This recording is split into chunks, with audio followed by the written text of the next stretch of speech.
Vous avez sûrement entendu parler du Solana, cette blockchain révolutionnaire qui fait trembler l'Ethereum. Mais est-ce vraiment révolutionnaire ou alors juste un feu de paille? Dans cette vidéo, nous allons voir ça ensemble. C'est parti.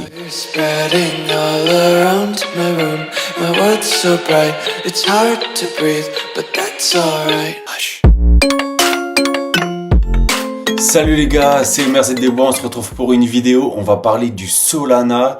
Le Solana qui est considéré par certains par l'Ethereum killer et par d'autres qui est le remplaçant de l'Ethereum. Dans cette vidéo, on va voir à quoi sert le Solana. Est-ce que ça vaut encore le coup en 2025? Cette vidéo, elle sera composée de 6 parties. C'est parti, sans plus tarder, on attaque.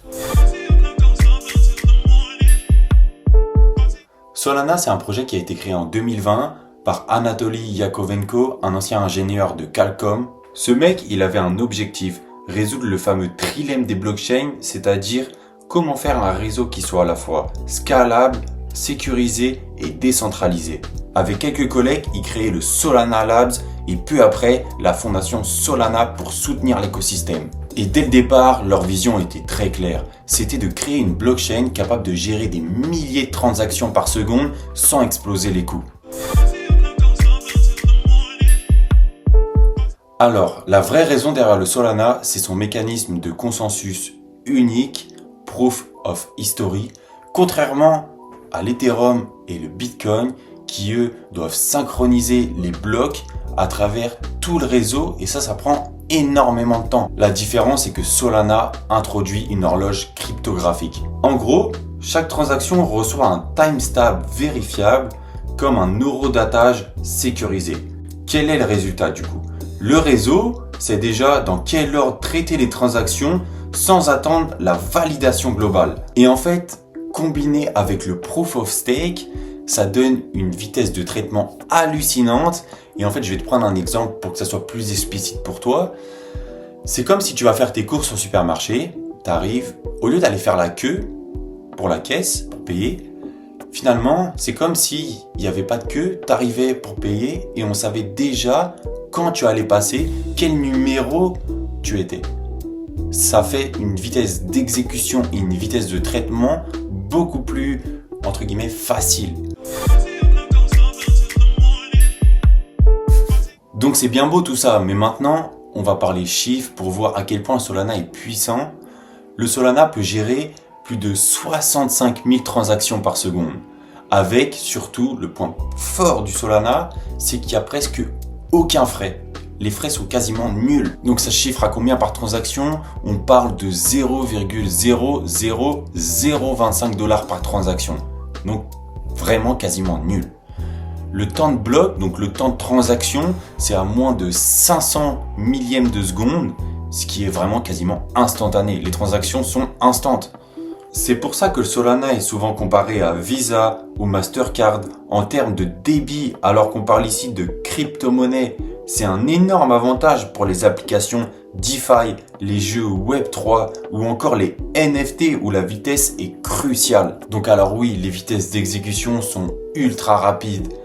Mais bon, ces vitesses ont un coût et on va le voir tout de suite. Ah oui, au fait, au passage, si tu as envie de passer à la vitesse supérieure, trader plus sérieusement, je t'ai préparé une formation exclusivement pour toi. Dans cette formation, on y voit les stratégies que j'utilise, les bases du trading, l'analyse graphique, l'analyse technique, comment analyser des news, etc., etc. Cette formation, elle est très claire, même pour un débutant qui connaît rien au trading, rien à l'univers de la crypto-monnaie.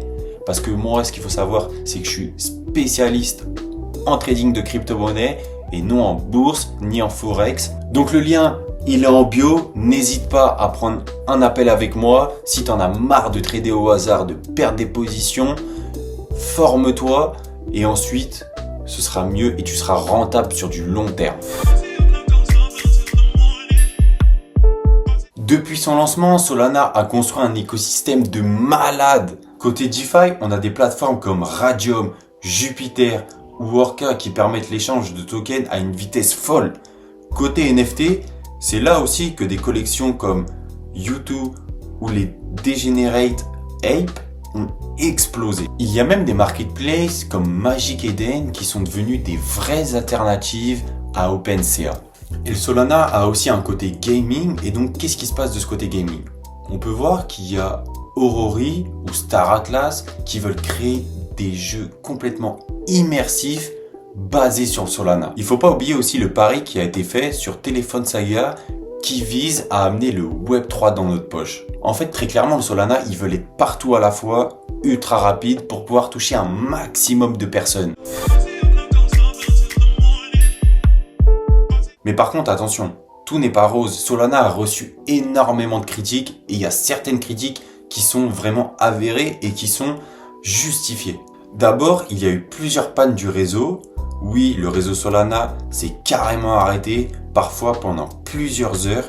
C'est évidemment problématique pour une blockchain censée être fiable. En fait, certains pointent du doigt une certaine centralisation parce qu'en fait, tu dois avoir du matos ultra puissant pour pouvoir faire la validation.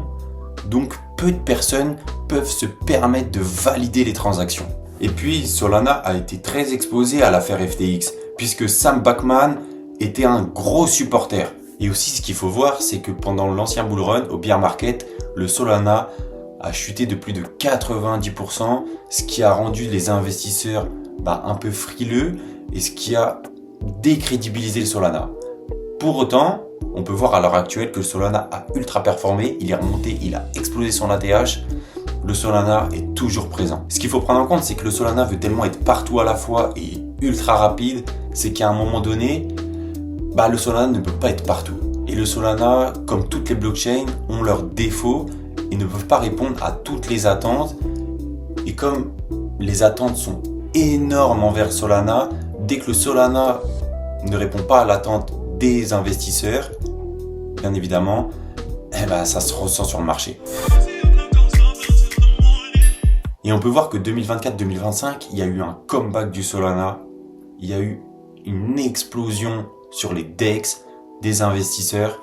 Il y a aussi des institutions qui sont rattachées au Solana, qui ont remis de l'intérêt sur le Solana, ce qui l'a fait exploser davantage. Des projets migrent vers le Solana parce qu'Ethereum est parfois trop lent et trop cher.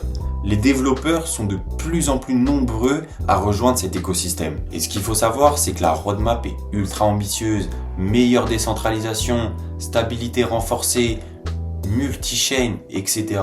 Et donc, si tout se concrétise pour le Solana pourrait devenir une infrastructure référence pour le Web3.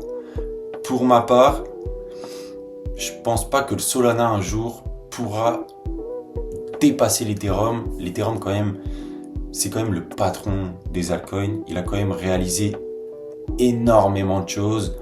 Il a quand même beaucoup de points à changer, effectivement, mais l'Ethereum, c'est l'Ethereum. Ce qu'il faut savoir, c'est que le Solana, c'est un pari risqué, mais ultra innovant. Dans le sens où la scalabilité, elle est meilleure, il y a une meilleure innovation. Ça pourrait aller titiller l'Ethereum, ça pourrait peut-être, il y en a qui le pensent, dépasser l'Ethereum, remplacer l'Ethereum. On ne sait pas. Alors à vous de juger, est-ce que vous pensez que le Solana sera meilleur que l'Ethereum? Dites-le moi en commentaire. Et puis nous, on se retrouve dans une prochaine vidéo. N'oubliez pas de liker, vous abonner, partager. Si vous voulez, allez jeter un œil sur mon site internet, lien en bio. Et nous, on se dit à bientôt. Ciao.